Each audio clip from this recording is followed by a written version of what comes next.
Hello students, मेरा नाम है अरुण शर्मा और आप सभी का अरुण कोचिंग क्लासेस में बहुत बहुत स्वागत है। स्टूडेंट्स, अब तक हमने स्ट्रेट लाइन मेथड से या ओरिजिनल कॉस्ट मेथड से या फिक्स्ड इंस्टॉलमेंट मेथड से हमने क्वेश्चन किया है। अब सेकंड मेथड आता है डेप्रिसिएशन का, जिसका नाम है रिटन डाउन वैल्यू मेथड। ये रिटन डाउन वैल्यू मेथड भी जो है इजी है। हो सकता है आपको स्टार्टिंग में थोड़ा सा मुश्किल लगे, पर मैं आपको बहुत ही आराम से और बहुत ही प्यार से पढ़ाऊंगा कि आपको सब कुछ समझ में आ जाए। सो रिटन डाउन वैल्यू, जैसा कि नाम से हमको पता चल रहा है, या डिमिशनिंग बैलेंस मेथड और रिड्यूसिंग इंस्टॉलमेंट मेथड। सो इस क्वेश्चन में होता क्या है, मैं आपको बता देता हूँ कि जैसे सपोज करिए हमारे पास यहाँ पे 50,000 की मशीनरी है और इसके ऊपर हमने जैसे 10% के हिसाब से 5,000 की डेप्रिसिएशन को कैलकुलेट किया। तो हमारे पास जो है वो अब बुक वैल्यू कितनी बचती है, 45,000 rupees. Students, straight line method में जो डेप्रिसिएशन का अमाउंट है वो हर साल सेम रहता है और वो ओरिजिनल कॉस्ट पे निकाला जाता है। बट अब हम क्या करेंगे, रिड्यूसिंग इंस्टॉलमेंट मेथड या रिटन डाउन वैल्यू मेथड में हम डेप्रिसिएशन जो है वो बुक वैल्यू पे रिकॉर्ड करेंगे। जैसे जैसे बुक मशीनरी की वैल्यू घटती जाएगी, डेप्रिसिएशन का अमाउंट भी कम होता जाएगा। जैसे यहाँ पे 45,000 आ चुका है हमारे पास। अब हम क्या करेंगे, हम 45,000 के ऊपर जो है वो डेप्रिसिएशन निकालेंगे 10% के हिसाब से, और वो आ जाएगी 4,500 रुपीज। तो 4,500 रुपीज की डेप्रिसिएशन जो है अब हम माइनस करेंगे, और हमारे पास जो है यहाँ पे 45,000 में से 4,500 को माइनस करने के बाद 40,500 जो है वो मशीनरी का अमाउंट बच रहा है। अब इस 40,500 पे डेप्रिसिएशन लगाई जाएगी, यानी कि रिड्यूसिंग जो बैलेंस होगा, डिमिशनिंग बैलेंस होगा, जो रिटन डाउन वैल्यू होगी, उस पे डेप्रिसिएशन कैलकुलेट की जाएगी और थर्ड ईयर की डेप्रिसिएशन 4050 आएगी। तो इस तरीके से इस क्वेश्चन में जो है वो डेप्रिसिएशन को कैलकुलेट किया जाता है। आई होप आपको समझ में आ गया होगा। साथ साथ में जो बातें मैं आपको बताता रहता हूँ वो आप जो है बुक्स में नोटबुक में नोट डाउन करते रहा करिए। आगे देखते हैं, देखिए क्या बोलते हैं इस मेथड में। Under this method the rate of depreciation is given in percentage. देखिए, तो इसमें परसेंटेज में आपके पास यहाँ पे दिया हुआ होगा जो भी डेप्रिसिएशन का रेट होगा, and the depreciation is charged on the opening balance of asset, that is on its book value every year। जो बुक वैल्यू हर साल आती है हमारे पास 1 अप्रैल को, तो उस पे हर साल जो है डेप्रिसिएशन कैलकुलेट की जाएगी, जैसा कि मैंने अभी आपको करके दिखाया। So the amount of depreciation reduces gradually, जिससे हमारा डेप्रिसिएशन का अमाउंट हर साल क्या होता जाएगा, डाउन होता जाएगा, कम होता जाएगा, because it is charge on the diminishing value of the asset every year. तो हर साल जो है वो रिटर्न डाउन वैल्यू, यानी कि जो रिड्यूसिंग वैल्यू होगी, उस पे डेप्रिसिएशन को कैलकुलेट किया जाएगा और हर साल मशीनरी की डेप्रिसिएशन का अमाउंट कम होता जाएगा। This process goes till this process on goes on till the end of a lifetime of an asset। तो एसेट की एंड ऑफ दी जो लाइफ टाइम होगी, जैसे 5 साल की लाइफ है एसेट की, तो 5 साल तक जो है वो हम डिमिशनिंग बैलेंस मेथड के अकॉर्डिंग डेप्रिसिएशन को कैलकुलेट करते जाएंगे। So under this method the amount of depreciation is transfer to profit and loss count या statement of profit and loss count in case of company. देखिए, अगर company का नाम दिया होगा तो डेप्रिसिएशन के अमाउंट को हम क्या करेंगे, ट्रांसफर कर देंगे statement of profit and loss count में। अगर सोल प्रोप्राइटर होगा तो प्रॉफिट एंड लॉस काउंट हम लिख सकते हैं। And the asset is shown in balance sheet at its diminished value. जो भी कम हुई वैल्यू होगी, रिटर्न डाउन वैल्यू आई होगी बुक वैल्यू, उस पे हम उस वैल्यू को हम बैलेंस शीट में शो करेंगे। मतलब डेप्रिसिएशन को लेस करने के बाद जो भी वैल्यू आएगी उस वैल्यू पे हम एसेट को दिखाएंगे। The scrap value of an asset is never zero. देखिए, इस मेथड में होता क्या है, जो स्क्रैप वैल्यू होती है वो एसेट की कभी भी जीरो नहीं होती है। सो स्टूडेंट्स, आपको एमसीक्यू भी आते हैं, इसलिए जो भी बातें मैं आपको बता रहा हूं उसको आप ध्यान से सुने। ये बहुत इंपॉर्टेंट बातें हैं यहाँ पे लिखी हुई। And there is a some amount of depreciation on asset. देखिए, और यानी कि एसेट की वैल्यू कभी भी स्क्रैप वैल्यू जीरो नहीं होगी, एसेट की वैल्यू जीरो कभी नहीं होगी, और डेप्रिसिएशन का कोई ना कोई अमाउंट जो है एसेट पे आता रहेगा till it is in use under this method. जब तक हम अगर इस मेथड से हम क्वेश्चन करते हैं तो डेप्रिसिएशन का अमाउंट जो है वो जरूर आएगा और उसकी स्क्रैप वैल्यू कभी भी जीरो नहीं होगी इस मेथड के अकॉर्डिंग। सो यहाँ पे लिखा गया है, जैसे एग्जांपल देखिए, for calculating depreciation through written down value method, suppose an asset cost, जैसे एक एसेट की कॉस्ट है 1,00,000 रुपए और इस पे डेप्रिसिएशन चार्ज करनी है 10% के हिसाब से रिटन डाउन वैल्यू मेथड के अकॉर्डिंग। तो फर्स्ट ईयर की डेप्रिसिएशन देखिए यहाँ पे 10,000 रुपए आएगी, वो तो दिखती बात है, और जो कि 10% है किसका, 1,00,000 का। उसके बाद सेकंड ईयर में अगर हमने डेप्रिसिएशन को कैलकुलेट करना होगा तो वो आएगी 9,000 रुपए। क्यों? क्योंकि वो 90,000 रुपए पे हमने कैलकुलेट की है। 1,00,000 की कॉस्ट थी इसकी, और 10,000 की जो हमने डेप्रिसिएशन यहाँ पे कैलकुलेट की 10% के अकॉर्डिंग फर्स्ट ईयर में, उसको माइनस करने के बाद हमारे पास 90,000 रुपए आया है, जैसा कि यहाँ पे दिखाया गया है। और उस 90,000 का 10% जो है वो 9,000 की डेप्रिसिएशन है सेकेंड ईयर की। सिमिलरली थर्ड ईयर में क्या होगा, जो डेप्रिसिएशन होगी अब वो 8100 की होगी, which is 10% of 81,000।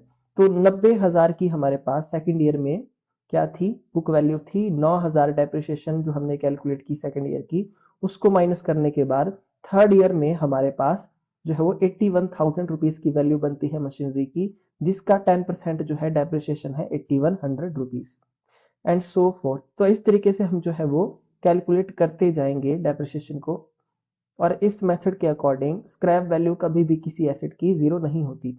So this method is most suitable for asset which undergo regular wear and tear and thus require more repairs in later years of their lifetime। देखिए, तो देखिए जो भी एसेट होती है जो कि जैसे कि प्लांट एंड मशीनरी है, मोटर व्हीकल है, बॉयलर है, तो उन पे जो डेप्रिसिएशन कैलकुलेट की जाती है वो रिटन डाउन वैल्यू मेथड से अगर हम करें तो वो मोस्ट सुटेबल होगा, जिसमें ज्यादा वियर और टीयर की जो है जरूरत होती है, जिसमें ज्यादा रिपेयर की जरूरत होती है जिन चीजों में, जिन मशीनरीज में, जैसे plant and machinery, motor vehicle, boiler, तो उसके लिए रिटन डाउन वैल्यू मेथड जो है क्या होता है, वो सुटेबल होता है। उसके बाद यहाँ पे इस मेथड की मेरिट्स दी गई हैं। पहली मेरिट है, this method of depreciation is charge according to the working efficiency of the asset. जो भी एसेट की वर्किंग एफिशिएंसी है उसके अकॉर्डिंग जो है डेप्रिसिएशन लगाई जाती है इस मेथड में। इट इज इजी टू, और मेथड डेप्रिसिएशन के अमाउंट को कैलकुलेट करना बहुत आसान है। एंड इंक्रीज और decrease in value of asset creates no problem. देखिए, जो भी एसेट की वैल्यू बढ़ेगी या कम होगी, मतलब कैलकुलेशन में कोई प्रॉब्लम हमको नहीं आएगी इस मेथड से। In case of any fresh addition of fixed asset, देखिए अगर एसेट की कोई भी फ्रेश एसेट अगर हम खरीदते हैं, there is no need to make calculation for depreciation all over again. तो हमको फिर से, जैसे हमने स्ट्रेट लाइन मेथड में हमको स्टार्टिंग से डेप्रिसिएशन को कैलकुलेट करना पड़ता है, ऐसा भी हमको कुछ भी कैलकुलेट नहीं करना पड़ेगा, unless the purchase is made in the middle, जब तक कि वो मिडल में परचेज ना की जाए। सो आई होप आपको समझ में आ रहा होगा कि यहाँ पे क्या लिखा गया है। सो under this method depreciation and repair have the equal effect on profit and loss account. A statement of profit and loss account in case of company. In starting years, depreciation is more and repairs are less, and later on depreciation decreases and while repair increases। तो यहाँ पे लिखा गया है कि depreciation और repair का equal effect पड़ता है profit and loss account पर, या statement of profit and loss account पर। स्टार्टिंग में डेप्रिसिएशन जो है ज्यादा होती है डिमिनिशिंग बैलेंस मेथड में, और रिपेयर कम होती है, लेकिन बाद में डेप्रिसिएशन जो है घट जाती है, डिक्रीज हो जाती है, और रिपेयर बढ़ जाती है। This method is duly recognised by income tax. तो इनकम टैक्स जो एक्ट है उसके द्वारा जो है वो इस मेथड को रिकॉग्नाइज किया गया है, डिमिनिशिंग बैलेंस मेथड या रिटन डाउन वैल्यू मेथड को। और इसके बाद जो है यहाँ पे इसकी डिमेरिट दी गई है, देखिए कि it is difficult to calculate depreciation by this method and is a time consuming process. देखिए यहाँ पे लिखा गया है कि डेप्रिसिएशन को अगर हम कैलकुलेट करते हैं इस मेथड से तो वो बहुत डिफिकल्ट टास्क है और ये टाइम कंज्यूमिंग प्रोसेस है। This method does not consider the interest on investment. देखिए इसमें इंटरेस्ट ऑन इन्वेस्टमेंट को कंसीडर नहीं किया जाता है, that is interest on amount invested to purchase an asset. Under this method, no provision is made for sum required to purchase a new asset. देखिए, अगर हमने नई मशीनरी को परचेज करना है तो कोई भी प्रोविजन जो है नहीं बनाया जाता है इस मेथड के under when the life span of the old one ends. जैसे मतलब एक मशीनरी की अगर मतलब खत्म हो जाती है लाइफ, तो नई एसेट को परचेज करने के लिए हमने कोई प्रोविजन बनाने की जरूरत नहीं होती। उसके बाद it is difficult to determine the appropriate rate. देखिए, एप्रोप्रिएट रेट ऑफ डेप्रिसिएशन को कैलकुलेट करना इस मेथड में बहुत मुश्किल है। The scrap value of an asset being depreciated under this method can never be zero. देखिए, मतलब बोलने का मतलब क्या है, जो स्क्रैप वैल्यू होती है इस मेथड में वो कभी भी जीरो नहीं होती है। उसके बाद there arises shortage of funds for replacement of new asset. देखिए, तो हमारे पास फंड की शॉर्टेज हो सकती है अगर हमने नई एसेट को रिप्लेस करना हो, तो दिस नई एसेट के लिए रिप्लेस करना हो, मतलब पुराने को मतलब हटा के नई मशीनरी को लगाना हो तो। और उसके बाद this happens due to the fact that amount of depreciation is retain and used in the business. So consequently, at the end of the useful life of an old asset, business finds it difficult to arrange funds for its replacement. तो बोलने का मतलब ये है कि अगर हमने नई मशीनरी को जो है वो लाना है और ओल्ड मशीनरी के साथ रिप्लेस करना है, तो वो बहुत डिफिकल्ट टास्क होता है, क्योंकि इसमें अमाउंट ऑफ डेप्रिसिएशन को रिटेन किया जाता है, बिजनेस में यूज किया जाता है, जिससे जब हमारा एसेट जो होता है वो पुराना हो जाता है तो बिजनेस को बहुत ही डिफिकल्टी होती है फंड को अरेंज करने में, पैसे को अरेंज करने में। अगर हमने पुरानी मशीनरी को नई के साथ रिप्लेस करना हो तो ये बहुत मुश्किल टास्क हो जाता है। उसके बाद है the value of asset can not B zero. तो इस मेथड में एसेट की वैल्यू कभी भी जीरो नहीं मानी जाती है। So the asset can not be completely written off, इसलिए एसेट को पूरी तरह से राइट ऑफ नहीं किया जा सकता इस मेथड के थ्रू। तो ये इस मेथड की डीमेरिट थी। उसके बाद यहाँ पे लिखा गया है suitability of written down value method. तो ये मेथड कहाँ सूट करेगा? It is suitable when asset have long life. देखिए, जिस एसेट की लॉन्ग लाइफ है, जैसे प्लांट एंड मशीनरी, बॉयलर, अभी मैंने आपको बताया, तो वहां पे ये मेथड जो है सूट करेगा। It is suitable for those asset that require more repair. जहां पे ज्यादा रिपेयर की जरूरत है, ज्यादा मेंटेनेंस कॉस्ट की जरूरत है, तो वहां पे ये एसेट मतलब मेथड जो है वो सुटेबल होगा। It provides easy calculation to provide depreciation on additional asset purchase during the year.